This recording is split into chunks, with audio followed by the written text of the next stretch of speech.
انا هديك 15 سبب ليه تبدأ اونلاين بيزنس لو في اي سن اي مرحلة. ليه تبدأ النهاردة اونلاين بيزنس، واقول لك في الفيديو الجاي ازاي تعمل كده اصلا. بس ليه تبدأ اونلاين بيزنس؟ اول حاجة هيجبرك تطور من نفسك. انت لو بتحب تطور من نفسك ابدأ اونلاين بيزنس، عشان دي من الوسائل الوحيدة اللي هتجبرك ان انت تحسن من نفسك. عشان انت ما ينفعش تبقى انسان ما بيحسنش من نفسه ويبقى عندك اونلاين بيزنس. تمام، اكن عندك بيزنس بالظبط. لازم يبقى عندك انضباط، لازم يبقى عندك تركيز، لازم تقعد بساعات تشتغل من غير لما تتفرج على تيك توك او حاجه كده. لازم يتقالك لا كتير، هتسترجل. ف هيجبرك انك تطور من نفسك. تمام، ده اول سبب. تاني حاجه، عمرك ما هيبقى عندك وقت اكتر من دلوقتي. تمام، انت هتكبر، هتدخل جامعه او انت لسه في جامعه دلوقتي، هتبتدي تشتغل، هتفكر بقى في الجواز، عايز عيال بقى وكده مش عارف ايه، مش هيبقى عندك وقت من الاخر. تمام، انت لسه صغير او انت لسه صغيره. احسن وقت دلوقتي. ما تقولش هتبدا لما الصيف الجاي يجي، لما الوينتر بريك يجي، اي حاجه اي حاجه من اللي احنا بنقولها لنفسنا. عمرك ما يبقى عندك طاقه اكتر من دلوقتي. انت دلوقتي عندك طاقه اكتر ما يبقى عندك طاقه بعد 5 سنين 10 سنين. تمام، طاقتك بعد سن معين، بعد مثلا سن 30 او حاجه كده بتقل. دماغك مثلا التركيز والانتليجنس وانت تعرف تجيب افكار وتتكلم عليها على طول بيقل. ده معروف، ده حاجه ساينس، ساينس باك. رابع حاجه، تقدر تستخدم نجاحك عشان تبني براند. انت لو عايز مثلا بتعرف تعمل فلوس اونلاين، ممكن تبدا اونلاين براند، تعمل بيرسونال براند على تيك توك انستجرام يوتيوب زي كده. عشان ده هتفتحك ابواب اكتر. مثلا ايه، هتقابل ناس كويسين جدا، ناس جامده، ناس اللي هم زيك بيعملوا فلوس، بيعملوا حاجات على اليوتيوب، حياتهم احسن من كل حد. انت هيبقى عندك اكسس للناس دي، هيبعتوا لك مسجز، هتقابلهم في حتت احسن ما صحابك كلهم اصلا مش عارفين يبطلوا يتفرجوا على تيك توك. فهتقابل ناس كويسة جدا.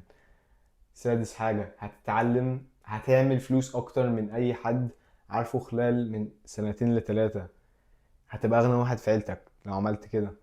عشان انت لما بتوصل لاول ليفل 10000 دولار في الشهر، انت كده بتعمل بالمصري نص مليون جنيه. فبروبابلي هتكون بتعمل فلوس اكتر من اي حد عارفه. وده سبب يخليك، عشان برضه يعني هتساعد الناس دي اللي هم يفهموا الاونلاين بيزنس كويس. ممكن هم يبداوا، ممكن هم يتعلموا منك، ممكن توصلهم لاحلامهم عشان دلوقتي معاك فلوس. سابع حاجه، ستاتس. انت لما تعمل فلوس اكتر في سن صغير، لما تبقى عندك فولورز كتيرة وانت صغير، لما تبقى احسن من اي حد في سنك وانت صغير، انت اوتوماتيكلي بتبقى احسن واحد من احسن ناس. تمام، كل حد هنا بيحاول يعمل فلوس. مش عارف، مش عارف بيعملوا ايه بصراحة. مش عارف الناس دي اليومين دول بيعملوا ايه. يعني اللي مش شغال اهدافه وعايش حياته ازاي معرفش. بس المهم يبقى عندك ستاتس، هتبقى عندك مثلا اكسس لبنات اكتر وبنات هاي كواليتي احسن. ده الستاتس. ده او الناس هتقول ده مثلا انت كده سوبرفيشال، بس ده الصح. انت لو اغنى من كل حد ومشهور اكتر من كل حد، ده اللي هيحصل. هتبقى عندك ستاتس اكتر والبنات هتحبك اكتر. يعني ده اكيد لوجيك يعني. هتحكم في وقتك، مفيش حد هيتحكم في وقتك. انت دلوقتي وقتك للجامعة، للمدرسة، للشغل بتاعك اللي انت اصلا ما بتحبوش. انت ما بتحكمش في وقتك، كل حد بيتحكم في وقتك يمين شمال. في الاول لما تبدا اونلاين بيزنس عادي، تمام، ممكن يبقى عندك مدرسة او جامعة وتعمل كده. بس لما يبقى عندك فلوسك هتعرف 100% تتحكم في وقتك، مفيش حد هيتحكم في وقتك. تاسع حاجة، لوكيشن. هتعرف تمشي من مثلا مصر تروح دبي، تروح اسبانيا، تروح الحتت اللي فيها ناس زيك عشان تتقدم اسرع. تمام، مش هتقعد اكيد في مصر. يعني هتروح دبي، سبين، كيب تاون، الحتت دي بتاعت اونتربرينورز، امريكا، اي حته يعني فيها اونتربرينورز هتعرف تروح عشان تعمل معاك فلوس. ممكن تاخد اي بيزنس فيزا او اي فيز تروحها. واكيد مش هتبقى عايز تدخل الجيش تقعد 3 سنين يعني. فتمشي من بلدك تروح حته احسن. يعني تتحكم في وقتك وتتحكم في نفسك. مش اكيد مش هتروح الجيش يعني. انا بكره الجيش يعني، ولا حاجه ولا حاجه. 10 حاجه، اعلى فرصه تبقى غني. تمام، المغنيين، السليبرتيز، الممثلين، الناس اللي بتدخل جامعة وتكمل، اعلى فرصة ان انت تبقى غني ان انت تبدأ بيزنس.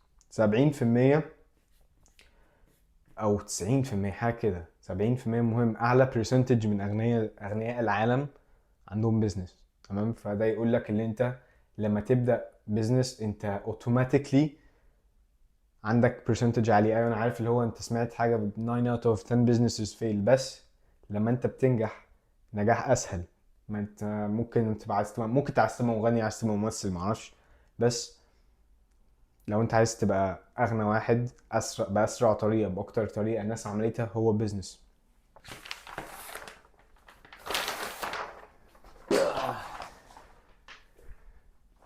انا لابس بنطلون البيجامه عادي ولابس تيشيرتة كويسه. 11 unlimited trials. ممكن تحاول ازاي، عايز ارسم ازاي تحاول. تمام. تحاول مره، تحاول اتنين، تحاول تلاته، تحاول اربعه، تحاول 100 مره عادي. انت بالاونلاين بيزنس لو انت ما دمرتش الريبيتيشن بتاعك، مثلا اللي انت سرقت من حد يعني قلت له هتشتغل وما اشتغلتش، الكلام ده العبيط ده، لو ما عملتش كده انت ممكن تحاول على قد ما تقدر. unlimited trials. ومش محتاج ان انت تبدا بفلوس. الناس فاكره انت محتاج تبدا بفلوس، لا مش محتاج. انت محتاج بس تايم. في الاول انت ما عندكش غير تايم. تمام. تتعلم سكيلز، تعمل شويه فلوس، الفلوس دي تعلم سكيلز بيها اكتر، فتعمل فلوس اكتر، فتتعلم سكيلز اكتر، تعمل فلوس اكتر. يعني الموضوع unlimited الصراحه. يعني انت البيزنس لما تبتديه ممكن تحاول فيه تفشل 100 مره، ومره 101 تبقى مليونير فعادي. سبب 12 هتساعد عيلتك توصل لحلمها. دي انا قلتها. بس مثلا اخويا نفسه يبقى مثلا MMA فايتر في اليو اف سي. تمام. احنا دلوقتي عايشين مع بعض، انا ممكن اساعده. تمام. ممكن مثلا اوديه تمارين في حتت مختلفة. تمام. اديله فلوس يشتري مثلا بيها equipment، اديله فلوس يبني بيها براند عشان اليو اف سي تشوفه. يتمرن مع احسن ناس. لو انت معاك فلوس ممكن تتمرن مع احسن ناس. يعني مش بقول ماجريجر، يعني بقول خبيب، الناس اللي في روسيا ومش عارف ايه، ممكن يسافر لهم يتمرن معاهم. فانا لو معايا فلوس هساعده في حلمه. وبطل تبقى سيلفش. انت بتعمل الفلوس دي ايوه عشان نفسك وبرضه عشان الناس اللي حواليك. 13 هتساعد الناس، قلتها دلوقتي. 14 هتبقى سابق كل حد في سنك. كل حد في سنك دلوقتي ايه؟ انا بجد فعلا ما اعرفش الناس بتعمل ايه دلوقتي. يعني الناس اللي قدي عندهم 19 سنة دلوقتي بيعملوا ايه؟ بيسافروا بيهاف فن ومش شغالين على حلمهم، او ما يعرفوش. صح، figure themselves out. تمام. فهمت. figuring out. figure out. الناس دلوقتي كلها في figure out mode. تمام. هيقعدوا في المود ده كمان 10 سنين كده، في الفيجر اوت مود. انت ال10 سنين دي تكون بتبني فلوس، بتبني مستقبلك. هم لسه بيحاولوا يعرفوا هم هيعملوا ايه في حياتهم. تمام. بيدخلوا جامعة 5 سنين، يروحوا يهاف فن مع اصحابهم، يعملوا ديتنج ناس افريج، وبعدين لسه بعمل فيجرنج اوت وعايزة اعرف انا عايزة ايه من حياتي. تمام. هتسبق الناس دي كلها. 15 باتر هيلث. ممكن تشتري صحة احسن. ازاي صحة احسن؟ هيبقى مثلا عندك اكسس لدكاترة احسن، دكتورز احسن بكتير. اللي معاه فلوس بيروح لاحسن دكاترة. تعمل سكانز وام ار اي، وتجيب سبلمنتس، وتجيب حاجات للنوم. مثلا في ماتريس انا عايزها سعرها $5000. تمام. بس عارفين اللي هي ايه؟ فيها ميه. تمام. بتدخل يعني المرتبه فيها ميه، وبتكنترول التمبريتشر بتاع الميه، عشان طول الليل مش تقعد بقى متحر ومش عارف ايه، فجاه كده تصحى حران تصحى سقعان. لا، هي بتخلي التمبريتشر بتاع جسمك مظبوط طول الوقت عشان ما تصحاش مش عارف ايه. انا عايزها. هي $5000. لو انا مش غني ما اعرفش اجيبها. ف سبب 16 اخر سبب، وسبب جميل جدا، هتعرف تعمل هايرنج ناس. هتديهم فلوس يعملوا لك حاجاتك وانت بتساعدهم. ايه تاني حاجة؟ مش تعملها لوحدك. انت في الاول هتعمل كل حاجة لوحدك. لما تبتدي بس تعمل شوية فلوس، ممكن تجيب ناس تعمل لك حاجاتك، تسهل عليك الدنيا عشان تركز في حاجات اهم، تعمل فلوس اكتر. وفي نفس الوقت هتساعد ناس عشان انت بتديها فلوس. لو حد مثلا من مصر انا ببعت له $50، ده هو كام كده؟ 50 في 2500 تقريبا. اه 2500 مثلا. 2500 في مصر حلوين يعني. لو ببعت لهم كل اسبوع 50 يبقى انا بساعد حد. تمام. او مثلا مش لازم في مصر، ممكن في انديا او حاجه كده، هتساعد ناس وهتساعد نفسك تعمل فلوس اكتر. فده 16 سبب تبدا اونلاين بيزنس. انت لو محتاج اكتر من 16 سبب ما اعرفش بصراحه اقول لك ايه. فده فيديو بتاع النهارده، وكان سريع وبوينتس كده سريعه، وكتبت زي ما انت قلتولي على الوايت بورد عشان أبقى منظم اكتر. واشوفكم في الفيديو الجاي.